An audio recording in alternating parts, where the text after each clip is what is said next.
السلام علیکم۔ Knowledge for all میں آپ کو ویلکم کرتے ہیں۔ امید ہے آپ سب خیریت سے ہوں گے۔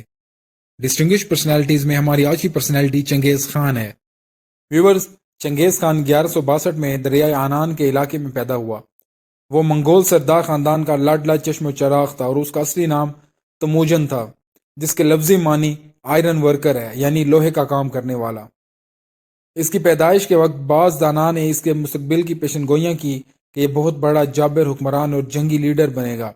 جب 1175 میں وہ اپنے قبیلے کا سردار بنا تو دیگر قبائل کے ساتھ اس کی چپلش شروع ہو گئی اور اس نے تمام قبائل اور حلقوں کو زیر کرنے کی بھرپور کوشش کی، کیونکہ اس وقت منگولیا کی سرزمین پر کئی قبائل حکومت کرتے تھے۔ پھر صورتحال کا جائزہ لیتے ہوئے اس نے تمام قبائل کے سرداروں کو اکٹھا کیا اور دیگر علاقوں کو فتح کرنے کی تجویز پیش کی، اور اپنے علاقے کی فلاح و بہبود اور ترقی کے لیے بھی تجاویز پیش کی۔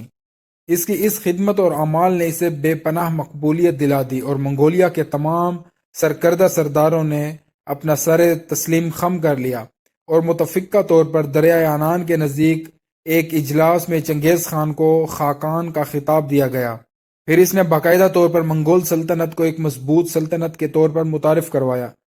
منگول سلطنت کی فوج کی تنظیم کے ساتھ ساتھ دیگر اداروں کو بھی مضبوط بنیادوں پر قائم کیا، اور جلد ہی تموجن نامی شخص عالم اقوام میں چنگیز خان کے نام سے نڈر اور بے تاج بادشاہ مشہور ہو گیا۔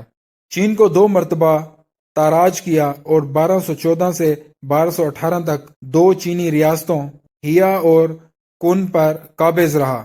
پھر اس نے بتدریج طاقت کا استعمال کرتے ہوئے دیگر ملکوں کو زیر کرنے کا منصوبہ بنایا اور نئی طرز پر خارجہ پالیسیاں ترتیب دیں۔ ویورز، 1219 میں اس کے چند سفیر جو کہ دیگر ملکوں میں بھیجے گئے تھے قتل ہو گئے۔ اس واقعے نے چنگیز خان کو مزید تسخیر عالم پر حاوی کر دیا اور وہ دنیا کو فتح کرنے کے ارادے سے نکل پڑا۔ اس نے بخارا اور مرو کے علاقوں کو خوب لوٹا اور برات پر بھی قابض ہو گیا۔ بخارا اور مرو کے علاقوں میں خون ریزی کرنے کے بعد چنگیز خان کا رخ جنوب، مشرق اور یورپی ممالک کی طرف ہو گیا، حتیٰ کہ اس کی فوجوں نے جنوبی روس اور شمالی ہند تک رسائی حاصل کر لی اور لشکر کشی کر کے ان سب پر قبضہ کر لیا، اور منگول سلطنت کا سکہ قائم کرنے کے لیے اس نے بے پناہ خون ریزی کی، جس کی وجہ سے آج تک اسے ظالم اور جابر حکمران کے نام سے یاد کیا جاتا ہے۔ 13ویں صدی میں اس نے واقعی یہ ثابت کر دیا کہ منگول آرمی دنیا کی مضبوط ترین فوج ہے۔ فوج کی تنظیم، ٹریننگ، اسلحہ، ہتھیار اور کمانڈنگ چنگیز خان کے جابرانہ اصولوں کا مظہر تھی۔ ویورز، وسط ایشیا میں مشرق میں بھی اس نے لشکر کشی کی اور کئی علاقے زیر کر لیے، جس میں قازقستان اور کرغزستان شامل ہیں۔ 1219 میں اس نے شمالی چین اور افغان بارڈر کے کئی علاقے فتح کیے اور ان پر ایک انتہائی جابرانہ حکومت کی۔ اس سال خوارزم شاہ کی سلطنت پر بھی قبضہ کر لیا اور ایران میں بھی اپنا روب داب خاصا مضبوط کر لیا۔ اپنی حکومت کے آخری ادوار میں چنگیز خان نے موضوع علاقوں میں تجارت کو عروج پر پہنچا دیا اور اپنی سلطنت کو معاشی استحکام اور اقوام عالم میں ہر طرح سے دسترس حاصل کر لی۔ لیکن دیگر سفاک، جابر اور ظالم حکمرانوں کی طرح چنگیز خان بھی لوگوں کے دلوں میں گھر نہ کر سکا۔